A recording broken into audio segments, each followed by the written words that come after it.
Hello friends, Tally Prime की series में आपका स्वागत है। इस सेशन में जनरल वाउचर के अगले एग्जाम्पल को लेंगे हम। मान लीजिए हम बिज़नेस करते हैं और किसी कारण से हमारे जो गुड्स हैं, जैसे चोरी की वजह से या आग लगने की वजह से ख़राब हो जाते हैं, तो ऐसे केस में हम इस तरह के एंट्रीज़ को रिकॉर्ड करने के लिए भी जनरल वाउचर का इस्तेमाल करते हैं। जैसे यहाँ एग्जाम्पल के लिए 3 एंट्रीज़ हैं। पहली एंट्री जो है वो 1/5 की है। 5,000 रुपये का जो माल है हमारा वो आग के द्वारा ख़राब हो गया, तो इस एंट्री को जनरल वाउचर के थ्रू किया जाएगा। 1/5 की दूसरी एंट्री है 3,000 रुपये का जो माल है वो चोरी हो गया था, तो ऐसे केस की एंट्री को भी जनरल वाउचर के थ्रू किया जाएगा। लेकिन 1/5 का जो एंट्री है उसको भी हम जनरल में करेंगे, जिसमें हमने जो आग के द्वारा जली थी आइटम 5,000 रुपये की, उसका इंश्योरेंस क्लेम किया है DBM इंश्योरेंस कंपनी को, और 5,000 की गुड्स का इंश्योरेंस था जो कि आग से ख़राब हो गई थी, तो क्लेम हमने कर दिया है। ऐसी क्लेम की एंट्री को भी जनरल वाउचर के थ्रू किया जाएगा।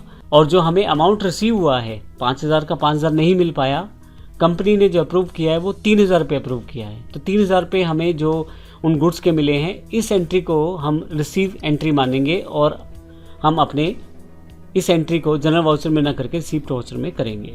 तो इन एंट्रीज़ को इस सेशन में हम देखेंगे किस प्रकार से हम कर सकते हैं। सबसे पहले हम बात करते हैं जो 5,000 रुपये की गुड्स जो ख़राब हुई हैं आग के द्वारा, और 3,000 रुपये की गुड्स जो ख़राब हुई हैं चोरी के द्वारा। आइए देखते हैं इसकी एंट्री किस प्रकार से हम कर सकते हैं। हमारे पास गेटवे ऑफ टैली अवेलेबल है। यहाँ से मैं वाउचर एंट्री पे आ जाता हूँ और मुझे यहाँ जनरल में वाउचर एंट्री करनी है। लॉस बाय थेफ्ट और लॉस बाय फायर, दो तरह की मेरे पास लॉस हुए हैं। दोनों का अकाउंट मैं अलग अलग क्रिएट कर सकता हूँ, और मुझे करना चाहिए क्योंकि दोनों अकाउंट्स मुझे अलग अलग मेंशन करने हैं अपने अकाउंट्स में। तो सबसे पहले मैं Alt C के साथ लॉस बाय फायर ये अकाउंट क्रिएट कर लेता हूँ। ये मेरा इनडायरेक्ट एक्सपेंसेस अकाउंट है, मैं इसे एंटर करके बना लेता हूँ। अब लॉस बाय फायर, मेरा लॉस कितने का हुआ है?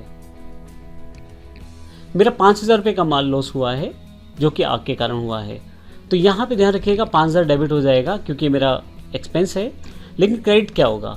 क्योंकि मेरा माल ख़राब हुआ है तो जो परचेज अकाउंट है मेरा वो यहाँ पे क्रेडिट होगा।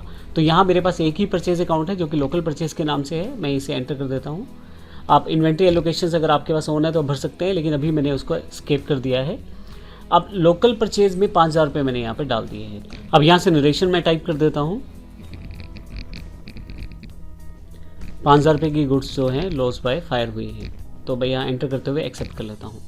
अब पहले स्केप करके बाहर आ जाते हैं। मैं आपको यहाँ प्रॉफिट एंड लॉस में अगर यहाँ से परचेज अकाउंट दिखाऊँ तो परचेज जो मेरे पास टोटल है इस वक्त 17,000 रुपये का जो बैलेंस है मेरी गुड्स का वो 17,000 रुपये है, और जबकि 5,000 रुपये जो हैं वो क्रेडिट हो गए हैं क्योंकि वो मेरे लॉस बाय फायर की वजह से हुए हैं।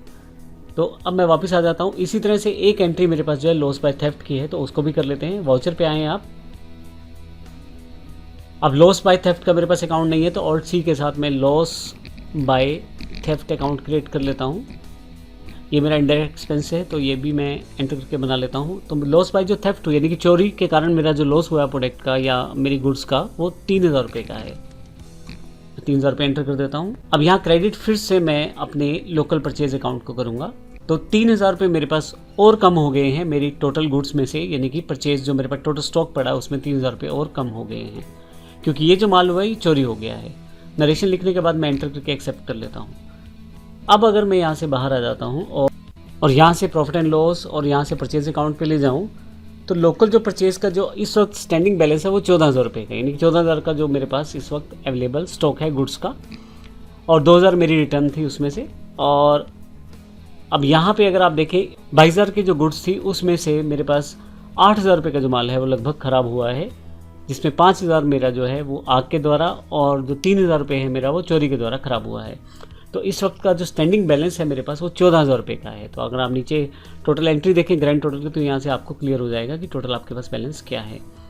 मैं एस्केप करके बाहर आ जाता हूँ। तो इस तरह से इस सेशन में हमने देखा कि जो भी एंट्री लॉस बाय थेफ्ट के साथ या लॉस बाय फायर यानी कि इस तरह के लॉस के साथ होती है, तो उन एंट्रीज़ को हम जनरल वाउचर के साथ एंटर कर सकते हैं।